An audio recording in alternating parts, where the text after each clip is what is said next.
Welcome to my channel Pradeep study अड्डा।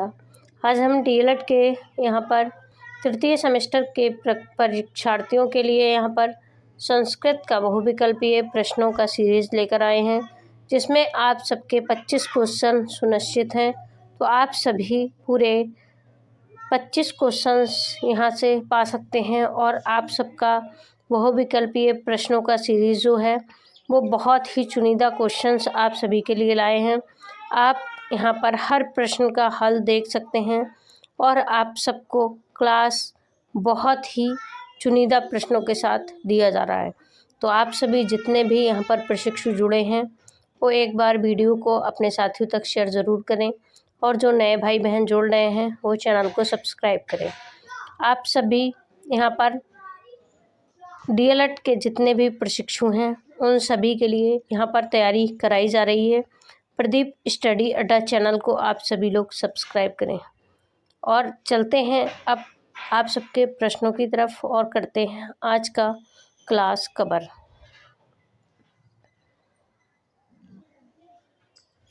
प्रश्न number 1, Panini ने वर्णों को कितने सूत्रों में प्रस्तुत किया है? तो आपका आ में आ रहा है 15, बा में आ रहा है 14 और सा में आ रहा है 10 और दा में आ रहा है 12। तो यहाँ पर जो आपका राइट आंसर है वह हो जाएगा बा। जी हाँ, 14 ये आपका बिल्कुल राइट आंसर है। आप सभी इसको नोट करें और आप सभी एक कॉपी और पेन लेकर बैठें, अच्छे से हर एक क्वेश्चन को नोट करते चलें। आगे देखिए प्रश्न नंबर आपका है 2। इसमें पूछा गया है जा वर्ण का उच्चारण स्थान है। तो आपको बताना है तालव्य, दंत, ओष्ठ या कंठ। तो जैसा कि आप सब बोलने से ही समझ रहे हैं जा, तो यहाँ पर आपका जो है आ वाला बिल्कुल राइट है। इसमें आपकी जो जीभ है वो तालू को छू रही है, तो आपका हो जाएगा तालू। आगे देखिए प्रश्न नंबर 3। इसमें पूछा गया है विसर्ग का उच्चारण स्थान बताओ।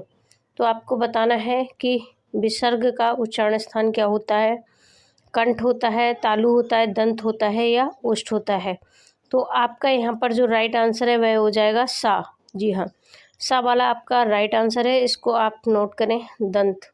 आगे देखिए प्रश्न संख्या आपकी है 4। इसमें पूछा गया है री का उच्चारण स्थान है। तो आपको बताना है कि री का उच्चारण स्थान क्या है। इसमें आ वाले में आपका हो रहा है मूर्धन और बा वाले में तालु, सा में दंत, दा में ओष्ठ। तो यहाँ पर आपका जो राइट आंसर होगा वह होगा आपका बा। जी हाँ, तालु, री, ये आपका राइट आंसर है। आगे देखिए प्रश्न संख्या आपकी है 5। इसमें पूछा गया है संस्कृत व्याकरण की दृष्टि से शुद्ध रूप है। तो आपको बताना है आ और सा में पूछा गया है, आ वाले में पूछा गया है उपयुक्त और आपका हो गया इसमें बा वाले में उपयुक्त और आपका उपरोक्त, आपका सा वाले में हो गया उपयुक्त या फिर उपयुक्त।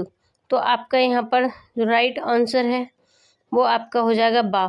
जी हाँ, ये आपका राइट आंसर है, इसको नोट करिए, क्योंकि व्याकरण की शुद्धता बहुत ही आवश्यक है।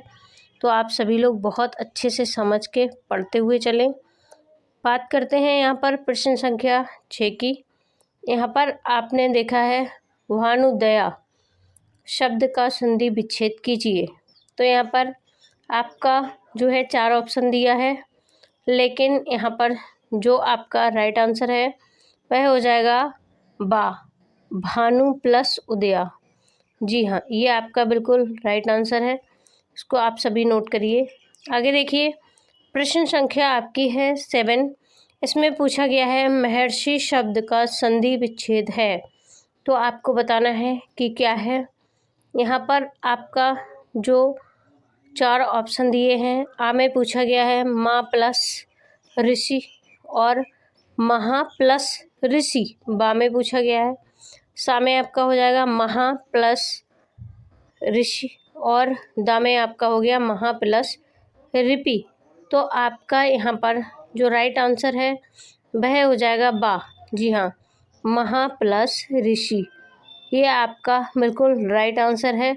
और एक चीज़ यहाँ पर देखिए, दोनों आ महा, आ और री ये दोनों आपके स्वर हैं, तो यहाँ पर दीर्घ स्वर संधि होगी।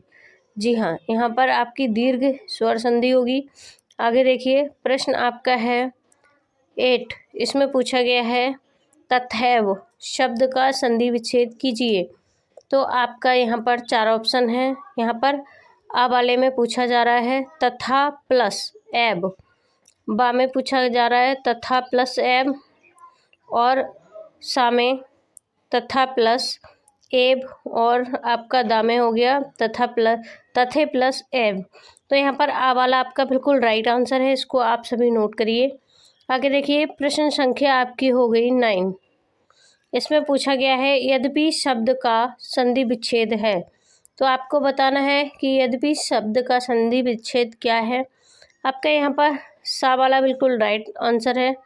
यद प्लस अपी ये आपका राइट आंसर है, इसको आप सभी नोट कर लीजिए। आगे देखिए, प्रश्न आपका हो गया 10।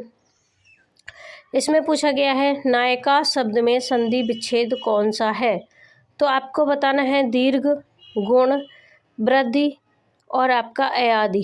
तो यहाँ पर आपका जो राइट आंसर हो जाएगा वह दा वाला हो जाएगा। जी हाँ, नायिका में आपका अयादि है, तो ये बिल्कुल आपका बिल्कुल सही उत्तर है, इसको आप सभी नोट कर लीजिए।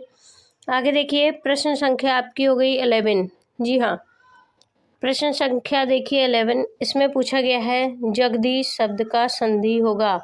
तो आपको बताना है कि जगदीश शब्द का संधि क्या होगा। जैसा कि आ में हो गया स्वर संधि, बा में हो गया व्यंजन संधि, और सा में हो गया आपका विसर्ग संधि, और इनमें से कोई नहीं। तो आपको बता दें कि विसर्ग संधि वहाँ होती है जहाँ पीछे विसर्ग आता है, ये पहचान होती है, आप सभी नोट कर लें। और स्वर संधि वहाँ होती है जहाँ दोनों स्वर मिलते हैं, चाहे कोई सा भी स्वर हो, जब दो स्वर मिलते हैं तभी बीच में आपका यहाँ पर स्वर संधि होता है। तो आप सब यहाँ पर जो टिक मारेंगे वो जगदीश में आपका जो है बा वाला राइट आंसर है, क्योंकि यहाँ पर जग प्लस दीश तो आपका यहाँ पर व्यंजन संधि बन रही है। आगे देखिए, प्रश्न आपका हो गया 12। इसमें पूछा गया है दीर्घ संधि का सूत्र है। तो आपको बताना है दीर्घ संधि का क्या सूत्र है। जैसा कि आ वाले में आपका हो गया अका सर्वेण दीर्घ, बा वाले में आपका हो गया विसर्जनीय शा, और सा वाले में हो गया कुर्बो का पूछ, दा वाले में पूछा गया है वा शारी। तो यहाँ पर आपका जो राइट आंसर बन रहा है वो आपका हो जाएगा आ वाला आपका बिल्कुल राइट है। जी हाँ, ये आपका दीर्घ संधि का सूत्र है। आगे देखिए, आप सभी इसको नोट कर लें, हर एक प्रतियोगी परीक्षा में भी ये पूछा जा सकता है, पूछा जाने वाला प्रश्न है और अक्सर आता है, तो आप सभी इसको अच्छे से नोट करें। आगे देखिए, प्रश्न आपका हो गया 13। इसमें पूछा गया है उपेंद्र का संधि विच्छेद होगा। तो आपको बताना है उप प्लस औषधि, और आपका बा वाले में हो गया उपे प्लस इंद्र, उपो प्लस सा वाले में अस्ति, और आपका हो गया उपह प्लस इंद्र। तो आपका यहाँ पर जो राइट आंसर होगा वह हो जाएगा दा। इसको आप सभी नोट कर लें, दा वाला आपका बिल्कुल राइट आंसर है। आगे देखिए, प्रश्न संख्या आपकी हो गई 14। इसमें पूछा गया है उपयुक्त का संधि विच्छेद होगा। तो आपको बताना है, यहाँ पर भी आप सबके 4 ऑप्शन हैं। यहाँ पर आपका जो राइट आंसर है वह आ वाला है। जी हाँ, उपा प्लस औषधि ये आपका बिल्कुल राइट आंसर है। और एक चीज़ और, आप सबका जहाँ व्यंजन होता है लास्ट में तो वहाँ विसर्ग आवश्यक होता है, यहाँ पर ये हलंत आपका आवश्यक होता है। आगे देखिए, प्रश्न आपका है 5। इसमें पूछा गया है स्वर संधि को समानता विभक्त किया जा सकता है। तो यहाँ पर आपको पूछा गया है कि कितने भागों में, 8 भागों में, 7 भागों में, 9 भागों में या 10 भागों में। तो समानता कितने भागों में यहाँ बांटा जा सकता है। आपको बता दें, इसका बा सही है आपका 7 भागों में, ये आपका बिल्कुल राइट आंसर है। आगे देखिए, प्रश्न संख्या आपकी हो रही है 16। इसमें पूछा गया है अका सर्वे दीर्घ किसका सूत्र है। तो आपको बताना है स्वर संधि का, व्यंजन संधि का, विसर्ग संधि का या दीर्घ संधि का? यहाँ पर आपका राइट आंसर हो जाएगा दीर्घ संधि, दा वाला। ये आपका बिल्कुल राइट आंसर है। आगे देखिए, प्रश्न संख्या आपकी हो गई 17। इसमें पूछा गया है अहिन कुलम में समास है, तो आपको बताना है कि कौन सा समास है। यहाँ पर आपका जो आंसर है आ वाले में पूछा गया है तत्पुरुष, बा में कर्मधारय और सा में द्विगु। तो आपका यहाँ पर ये तीनों नहीं है। आपका जो राइट आंसर है वह हो जाएगा आपका द्वंद्व। जी हाँ, दा वाला आपका बिल्कुल राइट आंसर है। दा वाला आपका बिल्कुल राइट आंसर है, इसको आप सभी नोट करें। आगे देखिए, प्रश्न संख्या आपकी हो गई 18। इसमें पूछा गया है गोहितम शब्द में समास है, तो आपको बताना है कि कौन सा समास है। यहाँ पर आपका तत्पुरुष, कर्मधारय, बहुब्रीहि और अव्ययभावी समास पूछा गया है, तो आ वाला आपका बिल्कुल राइट आंसर है। तत्पुरुष समास हो जाएगा गोहितम में।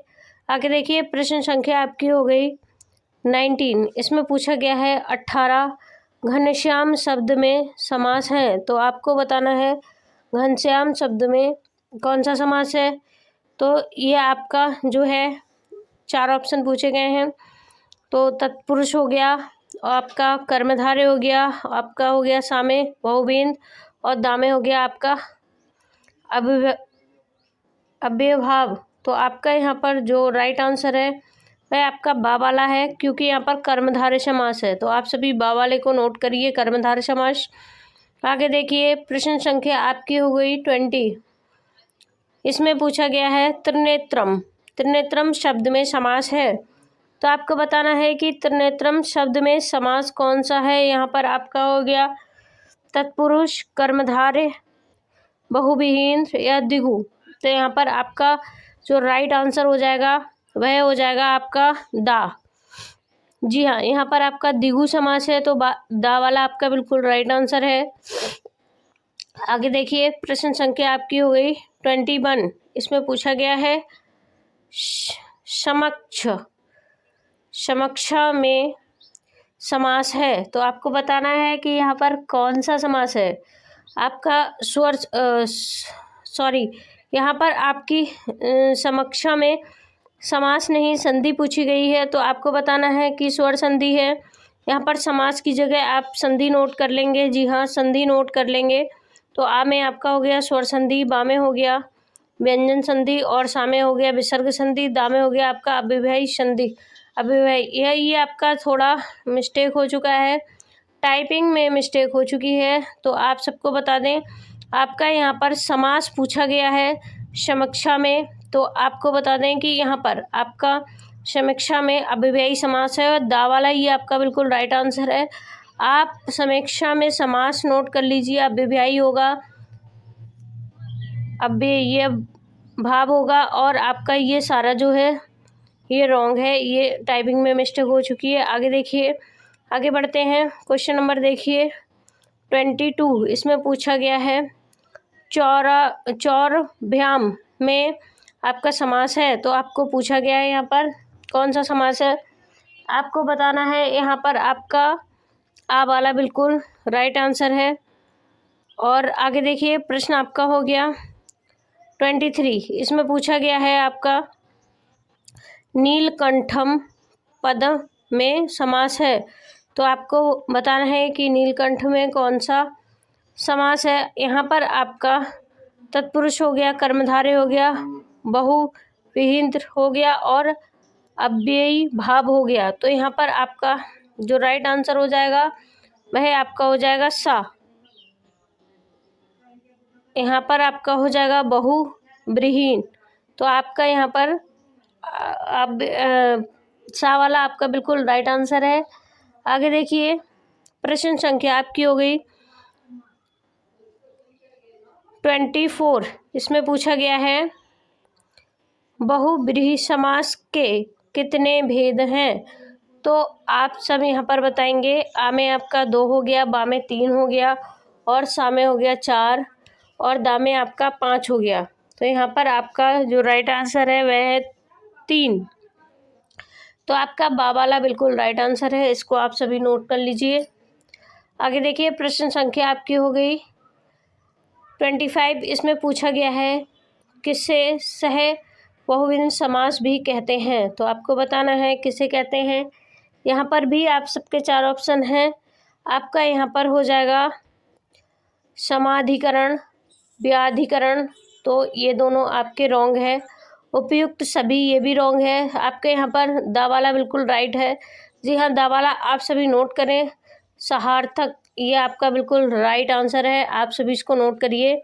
आगे देखिए प्रश्न संख्या आपकी हो गई 26। इसमें पूछा गया है कि समास के 4 भेद होते हैं, किसने बताया, तो आपको बताना है कि समास के 4 भेद होते हैं, किसने बताया है, नाम पूछा गया है।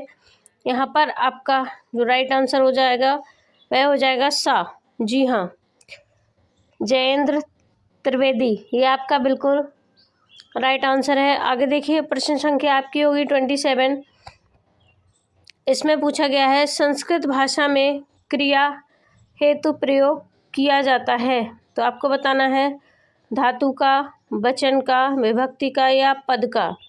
तो आपका यहाँ पर राइट आंसर आ वाला हो जाएगा, धातु का। ये आपका बिल्कुल राइट आंसर है। इसी प्रकार आगे देखिए प्रश्न नंबर आपका 28 है। इसमें पूछा गया है संस्कृत में कितनी विभक्तियां हैं, तो आप सबको बताना है कि संस्कृत में कितनी विभक्तियां हैं। आ वाले में हो गया आपका 8 और बा वाले में हो गया 7 और सा वाले में 6 और दा वाले में 5। तो आपका संस्कृत में 8 विभक्तियां होती हैं, 8। तो आपका आ वाला बिल्कुल राइट आंसर है। जी हाँ, आ वाला आप सभी नोट करिए। आगे देखिए प्रश्न संख्या आपकी हो गई 29। इसमें पूछा गया है संज्ञा या सर्वनाम के जिस रूप से उसका संबंध क्रिया से जाना जाता है उसे कहते हैं, तो आप बताएंगे यहाँ कि उसे क्या कहते हैं। क्रिया से जाना जाता है, जी हाँ, क्रिया से पूछ रहा है, तो आपको यहाँ पर बताना है। आ में आपका हो गया कर्ता, बा में हो गया कारक और सा में हो गया कर्म, दा में हो गया इनमें से कोई नहीं। तो आपका यहाँ पर जो राइट आंसर है वह हो जाएगा बा। जी हाँ, बा आपका राइट आंसर है। कारक, क्रिया में कारक लगता है हमेशा, आप सब इसको नोट कर लें।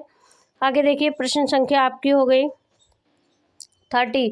इसमें पूछा गया है अनुवाद शिक्षण का प्रमुख विधि है, तो आपको बताना है पुस्तक विधि, त्रिभाषीय विधि या तुलना विधि या फिर उपयुक्त सभी। तो यहाँ पर आपका जो राइट आंसर है वह आपका दा वाला हो जाएगा, उपयुक्त सभी।